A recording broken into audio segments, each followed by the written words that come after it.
Bismillah. Assalamualaikum warahmatullahi wabarakatuh.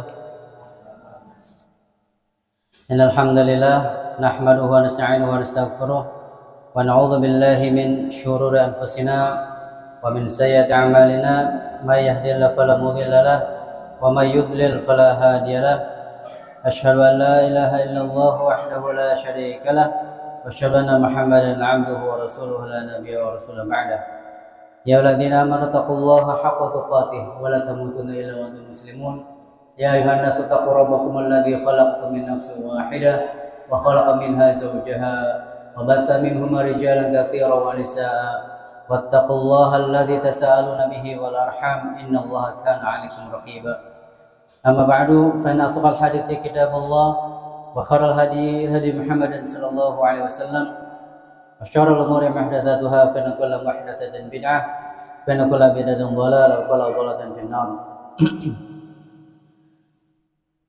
Jemaah kajian Masjid Al-Manar yang mudah-mudahan senantiasa dirahmati oleh Allah Subhanahu wa taala. Alhamdulillah, pada kesempatan yang berbahagia ini kita masih diberikan kemudahan untuk menuju jalan ke dalam surga. Karena di antara jalan menuju ke surga adalah dengan thalabul ilmi, mencari ilmu agama. Demikian pula kabar gembira bagi orang-orang yang senantiasa iltizam untuk mencari ilmu agama, mereka adalah orang-orang terbaik. Jadi ketika Allah menghendaki kebaikan buat seseorang, bukan dengan memberikan orang tersebut harta yang berlimpah, atau bukan pula dengan memberikan jabatan yang tinggi, atau bukan pula dengan memberikan kecerdasan yang luar biasa. Tetapi ketika Allah Subhanahu wa taala menghendaki kebaikan buat seseorang, yaitu diberikan pemahaman masalah agama. Maka yang paling penting adalah pemahaman kita dalam memahami agama Islam ini. Maka apa sih tolak ukurnya kita itu disebut al-firqatun najiyah, golongan yang selamat ini. Dan yang kita dapatkan pada ilmu sebelumnya tentang dalil-dalil bahwasanya Allah Subhanahu wa taala menyebutkan, demikian pula Rasulullah SAW menyampaikan ada yang namanya firqatun najiyah. Yang disebut dengan al-firqatun najiyah, golongan yang selamat, hiya allati taltazimu minhaja ar-rasuli sallallahu alaihi wasallam fi hayatihi wa minhaji ashabihi min ba'di. Golongan yang selamat adalah orang yang senantiasa iltizam, istiqomah dia di atas manhajnya Rasul sallallahu alaihi wasallam, baik dalam kehidupannya ataupun manhajnya para sahabat radhiyallahu alaihim. Mudah-mudahan Allah senantiasa meridhoi mereka. Jadi ini adalah golongan yang selamat, yaitu mereka yang senantiasa berada di atas manhajnya Rasulullah SAW dan juga para sahabatnya. Kenapa di sini disebut dengan para sahabat? Karena para sahabat adalah orang yang tahu tentang turunnya Al-Quran, yang tahu tentang seluk-beluknya Rasulullah SAW, yang mereka paham tentang bagaimana Rasulullah SAW berucap maupun bertindak. Nah, sehingga manhaj yang paling benar adalah manhajnya Rasul SAW dan juga para sahabat. Karena ada orang yang mereka hanya menitik beratkan kepada Al-Quran saja, sehingga pemahaman masalah Al-Quran itu sesuai dengan hawa nafsunya, bukan dikembalikan kepada apa yang dipahami oleh para sahabat ridwanullahu alaihim. Nah, ini tentu kesalahan yang sangat fatal ketika tafsir itu ditafsirkan dengan akal manusia, orang-orang yang memang jauh daripada kehidupan Rasulullah SAW. Tetapi tafsir yang paling bagus dan insya Allah yang paling mendekati kebenaran adalah tafsirnya para sahabat. Demikian pula sunnah-sunnahnya para sahabat radhiyallahu alaihim. Apa manhajnya Rasulullah sallallahu alaihi wasallam dan juga para sahabat? Wa huwal Qur'anul Karim alladzi anzalahu Allah ala rasulih. Yaitu Al-Qur'an yang mulia yang Allah Subhanahu wa taala turunkan kepada Rasulnya sallallahu alaihi wasallam. Enggak ada kitab yang paling utama di muka bumi ini kecuali Al-Qur'an. Karena di dalamnya tidak ada kesalahan. Satu huruf pun enggak ada kesalahan. Karena semuanya adalah dari Allah Subhanahu wa taala, kemudian kepada malaikat Jibril dan juga kepada Rasulullah sallallahu alaihi wasallam. Nah, sebaik-baik orang adalah orang yang belajar Al-Qur'an dan juga mengajarkan Al-Qur'an. Karena Al-Qur'an adalah kitab yang terbaik yang disampaikan oleh Rasulullah sallallahu alaihi wasallam, manusia yang terbaik dari zat yang paling utama dan yang paling mulia, yaitu Allah Subhanahu wa taala. Wa bayyanahu li sahabatihi fi ahadithihi as-sahihah. Kemudian juga Rasulullah sallallahu alaihi wasallam menjelaskannya kepada para sahabat di dalam hadis-hadisnya yang sahih. Kalau seseorang tidak menemukan tafsirnya di dalam Al-Qur'an, maka dikembalikan kepada tafsir para sahabat. Nah, ketika para sahabat nggak memahami masalah hadis, maka para sahabatlah yang paham masalah hadis. Jadi ada tafsir dengan Al-Qur'an, ada tafsir Al-Qur'an bil Qur'an, atau tafsir Al-Qur'an bil hadis, ya, mentafsirkan Al-Qur'an dengan hadis. Ada juga tafsir Al-Qur'an bil as-sahabah, menafsir Al-Qur'an dengan ucapannya para sahabat. Karena para sahabat itu yang paham masalah Al-Qur'an setelah Rasulullah sallallahu alaihi wasallam. Wa amara al-muslimina bitamassuki bihima. Dan Rasulullah sallallahu alaihi wasallam memerintahkan kepada kaum muslimin agar berpegang teguh dengan keduanya, yaitu Al-Qur'an dan hadis yang sahih. Jadi hadis itu ada yang sahih, ada yang hasan, ada yang dhaif, ada yang maudhu. Ada yang sahih, yang paling baik, yang paling benar, sahih derajatnya. Ini yang paling tinggi.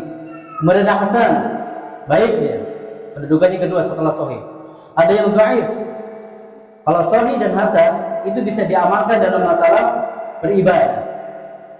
Akan tetapi ketika sudah derajatnya sampai ke dhaif, maka hanya digunakan untuk masalah muamalah, tidak bisa digunakan untuk masalah ibadah. Sedangkan yang paling bawahnya adalah maudhu, hadis palsu. Hadis palsu terus ya kita jelaskan bahwasanya ini bukan dari Rasulullah sallallahu alaihi wasallam. Sehingga tidak layak untuk digunakan masalah ibadah ataupun masalah muamalah. Ya. Dua perkara ini yaitu perkara yang wajib bagi kita berpegang teguh kepada keduanya. Apa itu? Hadisnya, saya tinggalkan buat kalian dua perkara yang kalau kalian berpegang kepada dua perkara ini, kalian tidak akan tersesat selama-lamanya. Apa dua perkara ini? Kitabullah wa sunnah, Al-Quran dan juga sunnahnya Rasulullah sallallahu alaihi wasallam. Wala natafarraqa hatta yarida alaihi al-haud, dan tidak akan terpisah keduanya sampai dia berkumpul kepadaku di telaga. Ya, telaganya Rasulullah sallallahu alaihi wasallam. Ya. Ini hadis bahwasanya agar kita berpegang teguh kepada Al-Qur'an dan juga As-Sunnah. Hadisnya diriwayatkan oleh di dalam Sahih Al-Albani fi Al-Jami', kitab Al-Jami'. Yang kedua, dalil berikutnya adalah siapa sih al-firqatun najiyah? Yaitu ta'udu ila kalamillahi wa rasulihi hina atanazu' wal ikhtilaf amalan biqaulihi ta'ala, yaitu mereka yang kembali atau mengembalikan kepada firman Allah dan juga sabda Rasulullah sallallahu alaihi wasallam ketika ada perselisihan. Kalau ada perselisihan, maka kembalikanlah kepada Allah dan juga Rasulnya. Sebagaimana firman Allah Tabaraka wa Ta'ala fa in tanaza'tum fi syai'in farudduhu ila Allahi war Rasul in kuntum tu'minuna billahi wal yawmil akhir dzalika khairun wa ahsanu ta'wila. Apabila kalian itu berpegang atau berselisih dalam perkara, maka kembalikanlah kepada Allah dan juga Rasul, yaitu sallallahu alaihi wasallam. In kuntum tu'minuna billahi wal yawmil akhir, kalau kalian beriman kepada Allah dan juga hari akhir. Kalau kita mengaku beriman kepada Allah dan juga hari akhir, maka ketika ada perselisihan, ada perbedaan pendapat, baik masalah fikih maupun masalah-masalah yang lainnya, maka kembalikanlah kepada Allah dan juga Rasulnya. Dzalika khairun wa ahsanu ta'wila. Itulah yang lebih baik dan yang paling baik untuk kita kembali kepadanya. Nah, surat An-Nisa. Wa qala ta'ala, demikian pula firman Allah Ta'ala dalam surat An-Nisa pula, fala wa rabbika la yu'minuna hatta yuhaqqimuka fi ma shajara bainahum thumma la yajidu fi anfusihim harajan mimma qadaita wa yusallimu taslima. Maka demi Tuhanku, yaitu Muhammad, Tuhannya Muhammad itu Allah Taala, la yu'minuna, tidaklah seseorang itu beriman hatta yuhaqqimuka fi ma shajara bainahum, sampai mereka berhukum dengan hukum darimu ketika mereka berselisih antara mereka. Tsumma la yajidu fi anfusihim harajan, kemudian mereka tidak ada sesuatu yang mengganjal dalam diri mereka ketika mereka kembali kepada hukumnya Allah Subhanahu wa taala dan juga Rasulnya. Bima qadaita wa sallimu taslima, ya, terhadap apa yang kau hukumkan, dan ini termasuk agar mereka orang-orang yang selamat. Jadi kalau ingin selamat, maka ambillah hukum dari hukumnya Allah dan juga Rasulullah Shallallahu Alaihi Wasallam. Jadi akan celaka itu orang, akan binasa itu seseorang ketika yang diutamakannya adalah ucapan manusia biasa dibandingkan firman Allah dan juga Rasulullah SAW. Akan tetapi ketika kita hidup di zaman sekarang ini, ternyata malah mereka itu fanatik terhadap ucapan-ucapan ustaz, ucapan-ucapan kiainya, ajengannya, habibnya. Padahal ucapan-ucapan mereka itu menyelisih apa yang disabdakan oleh Rasulullah SAW dan juga yang difirmankan oleh Allah Subhanahu wa Ta'ala. Nah, paham ya? Jadi jangan mendahulukan ucapan orang lain kemudian menyingkirkan firman Allah dan juga sabda Rasulullah SAW. Tetapi yang namanya firqah najiyah malah lebih mengutamakan firman Allah dan juga sabda Rasulullah SAW. Nah, hadis tadi yang kita sebutkan yang diriwayatkan oleh Imam Ahmad dan juga selainnya, dan disahihkan oleh Ahmad Syakir. Baik, yang keempat, poin yang keempatnya, al-firqatun najiyah. Siapa sih firqatun najiyah ini? Ta'tabiru at-tauhid, yang mereka itu memurnikan tauhid, ya, tidak pernah mencampurkan antara tauhid dengan syirik. Jadi benar-benar dia beribadah itu hanya kepada Allah Subhanahu wa Ta'ala. Nanti kita sebutkan orang-orang yang mendapatkan ampun dan disebabkan karena dia berpegang teguh dengan atau memurnikan tauhid. Wa huwa ifradullahi bil ibadati kaddu'ai wal isti'anati wal istighatsati wa tasyiddati war raha. Yaitu orang-orang yang dia senantiasa mengesahkan Allah dalam beribadahnya. Ya, mengesahkan Allah dalam beribadah. Seperti apa?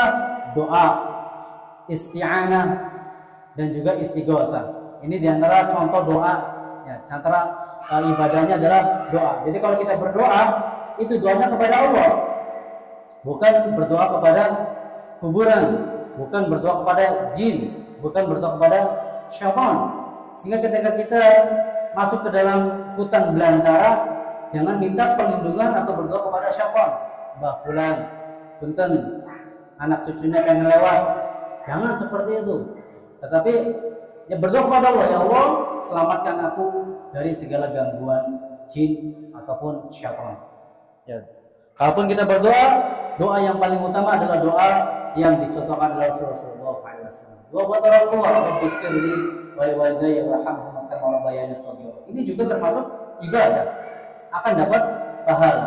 Allahumma a'inni ala dzikrika wa syukrika wa husni ibadatik. Ini juga ibadah. Karena kita berdoanya kepada Allah, mengesahkan Allah Subhanahu wa taala dalam berdoa. Wal isti'anah, yaitu minta pertolongan.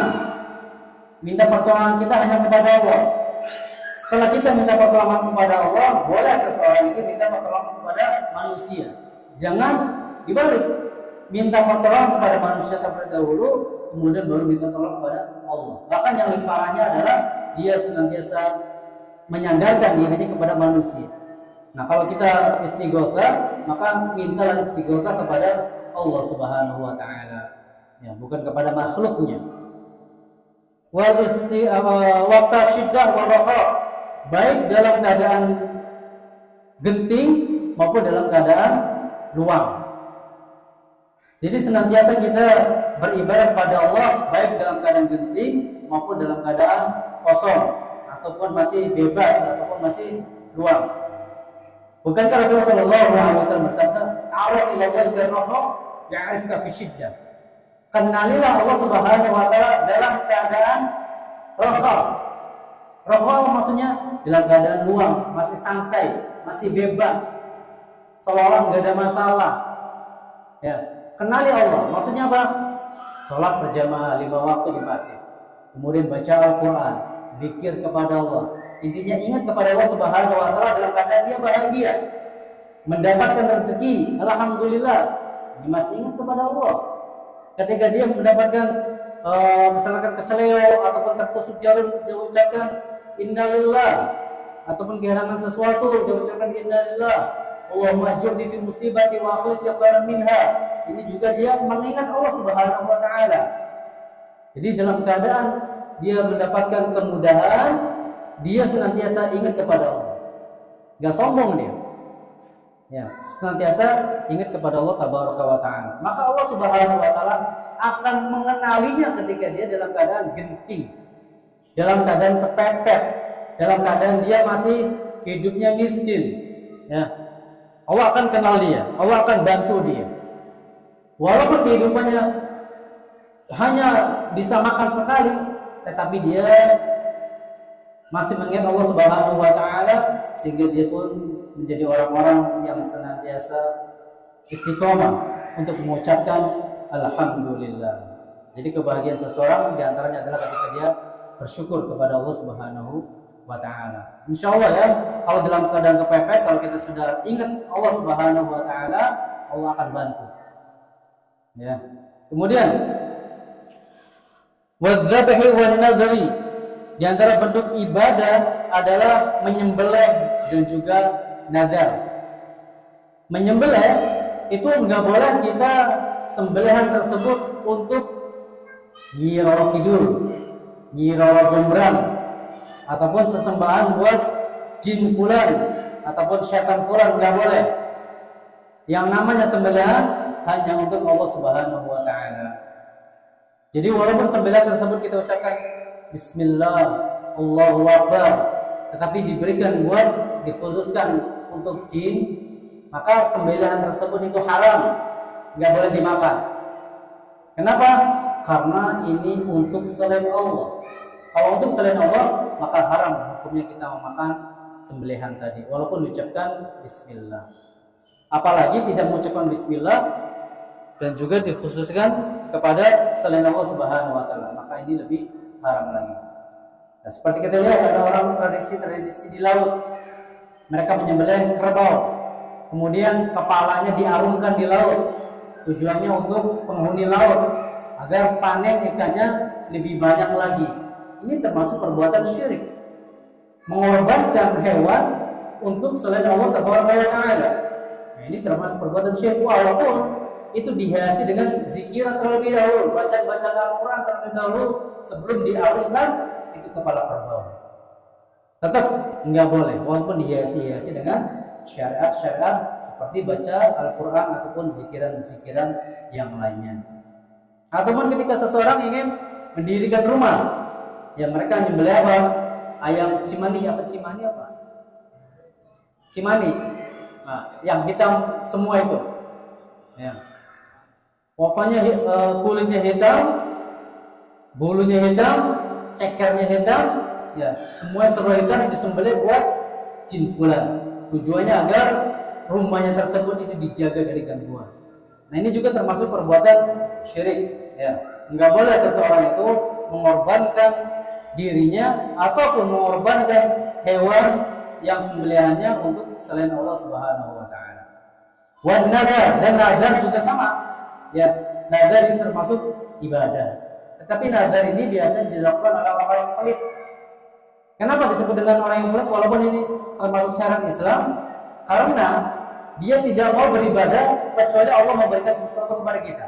Contoh misalkan, ya Allah, kalau saya lulus, saya akan memberikan sedekah kepada masjid ini. Ya Allah, kalau saya punya harta 10 juta, 100 juta, maka saya akan berpuasa. Ya Allah, kalau saya punya mobil, saya akan sholat berjamaah. Nah, ini termasuk ibadahnya orang pelit. Kalaupun Allah Subhanahu wa taala, seandainya Allah Subhanahu wa taala itu tidak memberikan mobil misalkan seperti apa yang diinginkan, maka dia tidak akan beribadah kepada Allah. Kapan dia beribadah kepada Allah? Kalau Allah memberikan sesuatu kepada kita. Maka ini adalah ibadahnya orang pelit. Tapi ketika dia sudah nazar, maka wajib hukumnya dia menunaikannya selama nazarnya tersebut dia tidak menyelisih syariat Islam. Nah, jadi nazar itu termasuk syariat Islam. Akan tetapi ketika menyelisihi nazarnya itu dengan apa yang difirmankan Allah dan juga Rasulnya Shallallahu Alaihi Wasallam, maka enggak boleh menunaikannya. Maka kafarahnya adalah kafaratul yamin. Baik. Di antara bentuk ibadah yang lainnya adalah tawakkul dan bertawakal kepada Allah Subhanahu wa taala. Artinya menyandarkan segala sesuatunya kepada Allah Subhanahu wa taala. Wal hukmi bima anzalallah, dan berhukum dengan apa yang Allah Subhanahu wa taala turunkan.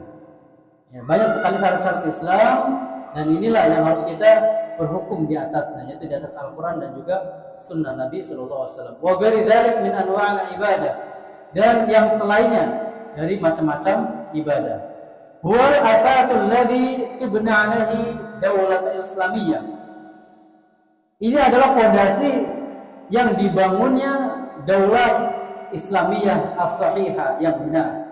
Jadi daulah Islami atau daulah Islamiyah yang benar adalah ketika hukum-hukumnya itu adalah hukum Islam.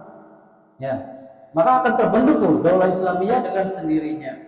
Ketika pemimpinnya dan juga masyarakatnya itu totalitas ketika mereka berhukum dengan hukum Allah Subhanahu wa taala, bukan kepada hukum-hukum selain Allah Subhanahu wa taala. Wala budda min ib'adi syirki wa madhahirihi al-mawjuda fi aktsaril bilad al-islamiyah.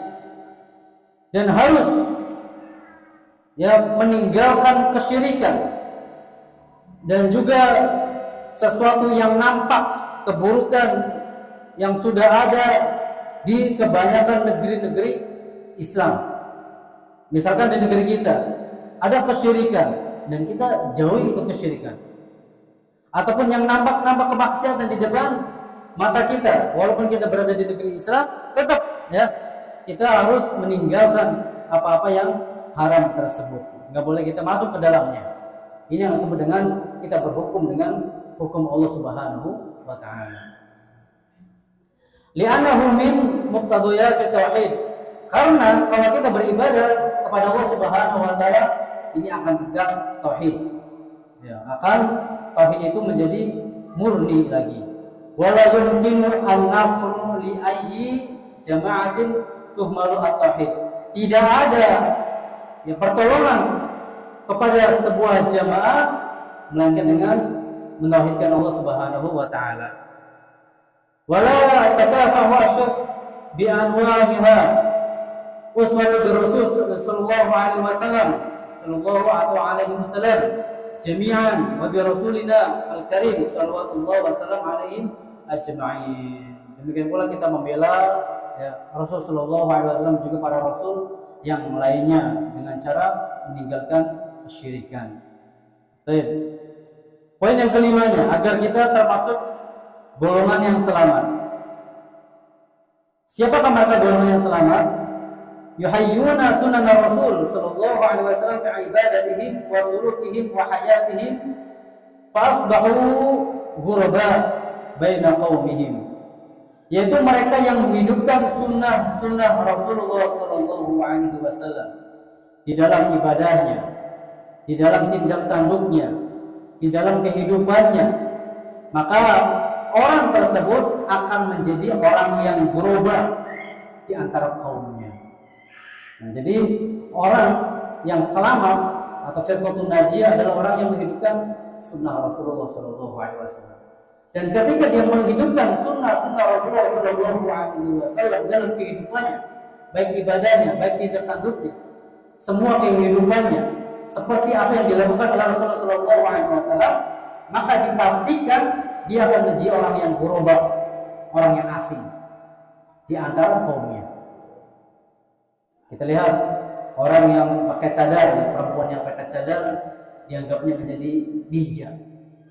Orang yang jenggotan, cingkrangan, stylenya seperti orang-orang teroris. Jadi terasa asing. Bahkan orang-orang itu mencibir orang-orang yang menghidupkan sunnah-sunnah Rasulullah Sallallahu Alaihi Wasallam. Bahkan ada yang memainkan bagaimana takbir Rasulullah Sallallahu Alaihi Wasallam ketika sholat. Ada yang bermain seperti itu. Bahkan orang-orang Syiah itu sampai menarik jenggot ulama Ahlussunnah wal Jamaah sampai lepas jenggotnya, ditarik jenggotnya yang lebat kemudian ditarik. Jadi sangat asing ketika seseorang itu menjalankan atau menghidupkan sunnah-sunnah Rasulullah SAW, dan orang tersebut pasti disebut orang-orang ghuraba, orang yang asing. Apa hadis dari Rasulullah SAW? Kama qawlahum Rasulullah SAW biqaulihi, sebagaimana Allah Subhanahu wa taala mengabarkan kepada orang-orang yang menghidupkan sunnah tersebut, sebagaimana sabdanya, innal islama bada ghariban wa sayudu ghariban kama bada wa tuba lil ghuraba, diriwayat oleh Imam Muslim. Sesungguhnya Islam itu diawali ataupun dimulai dengan perasing dan akan kembali menjadi asing sebagaimana awalnya. Maka beruntunglah orang-orang yang asing. Apa maksud orang-orang yang asing? Yaitu orang-orang yang tadi kita sebutkan, orang-orang yang menghidupkan sunnah Rasulullah SAW. Ketika di masyarakatnya para perempuan memakai kaos, kemudian tidak pakai kerudung, bahkan mereka pahanya kelihatan, mereka keluar rumah seperti biasa saja, seperti tidak memiliki dosa. Ataupun dia pakai kerudung, cuma kerudungnya itu seperti puntung unta misalkan. Kenapa? Karena rambutnya digelung ke atas ataupun pakai sanggul, kemudian lenggak-lenggok jalannya, itu yang dianggap biasa. Sedangkan orang-orang atau perempuan yang memakai pakaian hijab syar'i itu dicibir, dihina, dicaci maki. Ini terasa asing sebagaimana Islam itu asing seperti awalnya. Karena Rasulullah SAW ketika berdakwah di Mekah itu sampai sembunyi-sembunyi, karena emang beda terhadap tradisi-tradisi Islam yang menyebar di Mekah.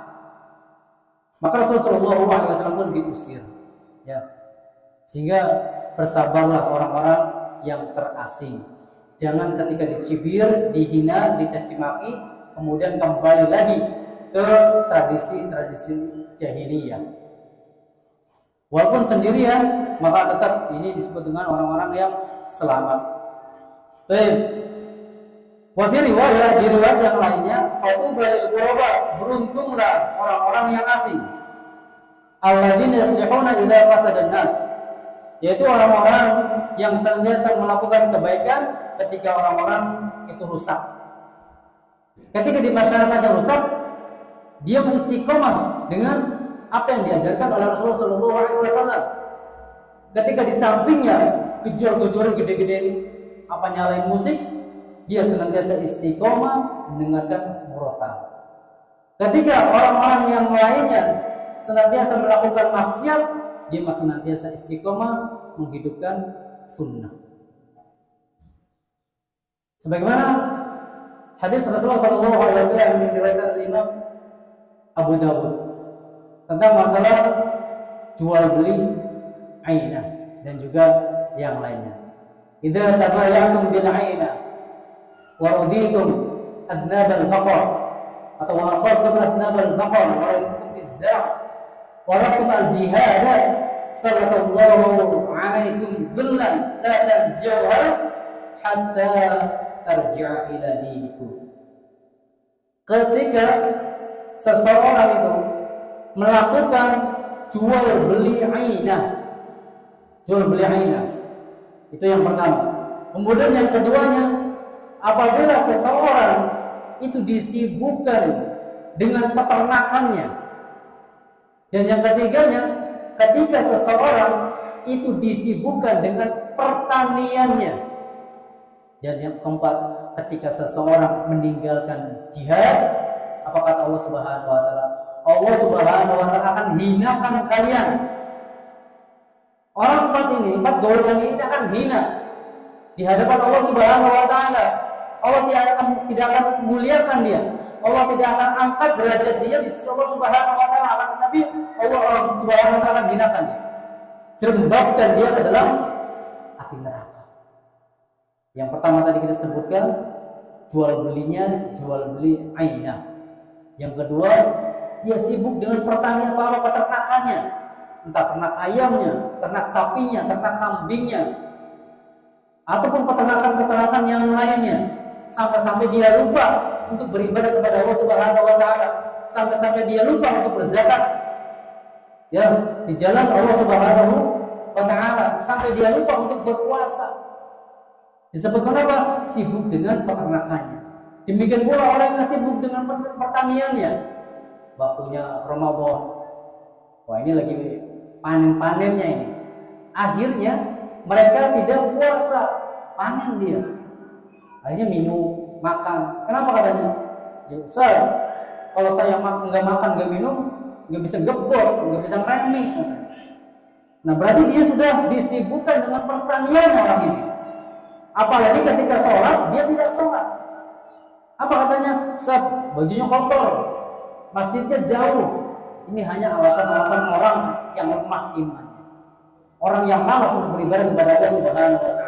Dan orang yang tidak yakin tentang pertolongan Allah Subhanahu wa taala. Tetapi ketika orang itu yakin dengan pertolongan Allah Subhanahu wa taala, tinggalkan itu pertanian ketika bulan Ramadan. Kalau dia khawatir tidak bisa berpuasa. Kalau dia mampu berpuasa, ya silakan panen. Tetapi pertahankan untuk berpuasa. Demikian pula ketika seseorang itu bisa untuk sholat berjamaah, silakan dia menanam tanamannya, mengebon kebunannya, memanen panenannya, silakan. Tapi jangan sampai disibukkan dengan pertaniannya. Dan ini juga bisa dimasukkan dengan tijarah, kesibukan dengan jual belinya, disibukkan dengan jasa-jasa orang. Misalkan ada orang yang sibuk dengan perkantorannya, sampai dia ketika sholat nggak sholat. Ada orang disibukkan dengan kerja di pabriknya, ketika waktu sholat dia abaikan sholatnya. Ini juga masuk ke dalam mereka disibukkan dengan dunianya. Dan yang keempatnya yaitu meninggalkan jihad fisabilillah. Ya, ketika pemimpin kita mengatakan jihad untuk memerangi orang-orang kafir, maka kita harus ikut berjihad di jalan Allah Subhanahu wa taala. Tetapi jihad yang sekarang kita lakukan adalah jihad dengan lisan kita, jihad dengan tulisan-tulisan kita, jihad dengan perbuatan amalia akhlak kita. Misalkan seseorang bisa mengungkapkan dengan dakwah dengan lisannya, ajak ke orang-orang agar mereka kembali kepada Allah Subhanahu wa taala, menghidupkan sunnah-sunnah Rasulullah SAW, maka ini juga disebut dengan jihad.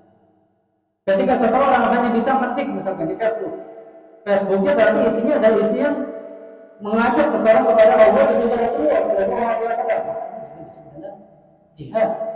Isi Facebook tersebut, WhatsApp tersebut dengan amalia yang baik, maka ini juga disebut dengan jihad.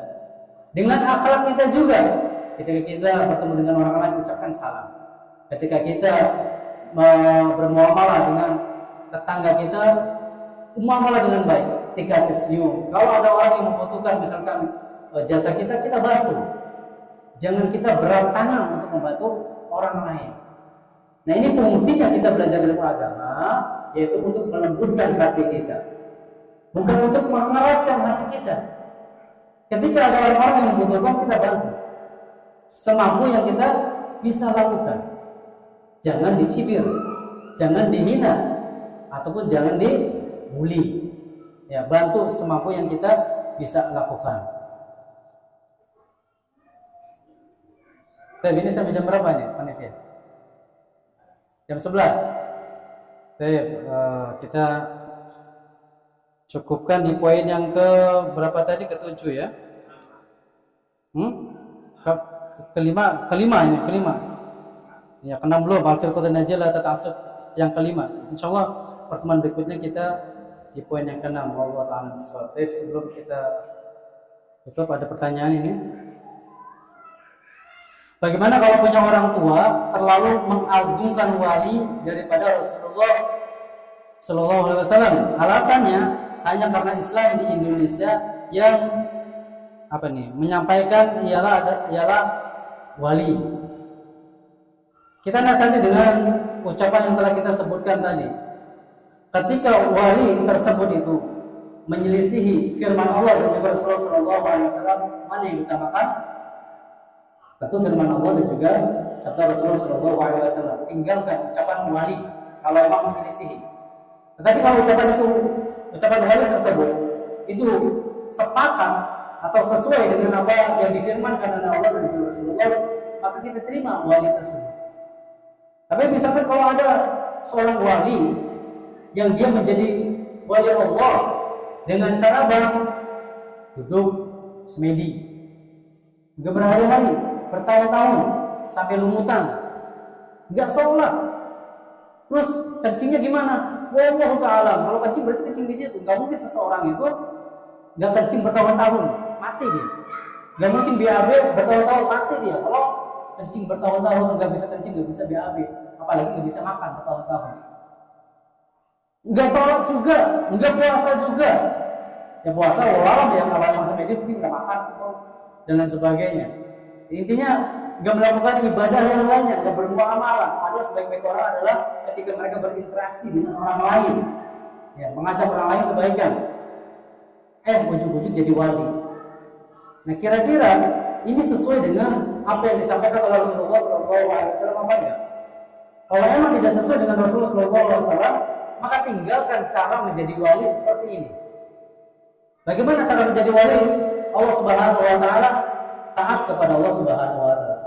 Kerjakan segala apa yang diperintahkan Allah Subhanahu Wa Taala dan tinggalkan segala apa yang dilarang oleh Allah dan juga Rasulullah SAW. Maka dia akan menjadi seorang wali Allah Subhanahu Wa Taala. Ketika dia menghidupkan sunnah, ketika dia memurnikan tauhid, maka dia kelak akan menjadi wali Allah Subhanahu Wa Taala. Cuma tidak ngomong, ini saya adalah wali Allah, agungkan saya. Tidak ada wali Allah yang sampai mengatakan demikian. Padahal wali Allah itu adalah seperti para sahabat ridwanullah alaihim, seperti Abu Bakar, Umar, Utsman, Ali. Itu adalah wali Allah Subhanahu wa Ta'ala. Ya, seharusnya kalau ingin mengatakan wali, ya mereka ikutilah wali seperti tadi yang kita sebutkan, Abu Bakar, Umar, Utsman, Ali, Talha, kemudian Zaid bin Thabit, Abdurrahman bin Auf dan juga para sahabat yang lainnya. Nah, sedangkan yang sampai kepada Indonesia, wallahu ta'ala alam, apakah mereka itu benar-benar wali Allah Subhanahu wa Ta'ala atau enggak? Ya, biasanya kita itu bermudah-mudah mengatakan wali. Nah, sehingga apa? Ada wali murid, apalagi wali kelas, wali hakim, macam-macam. Wali di Indonesia itu wali. Intinya yang menjadi ya topangan, yang menjadi sandaran, maka disebut sebagai wali dalam berucap, dalam mencari pertengahan, mencari hukum, maka mereka disebut sebagai wali. Maka kalaupun wali tersebut itu bertentangan dengan syariat Islam, tinggalkan wali. Ya, kita agungkan Allah dan juga Rasulullah Shallallahu Alaihi Wasallam, karena kedua-duanya, yaitu firman Allah dan juga sunnah Rasulullah Shallallahu Alaihi Wasallam, pastilah benar.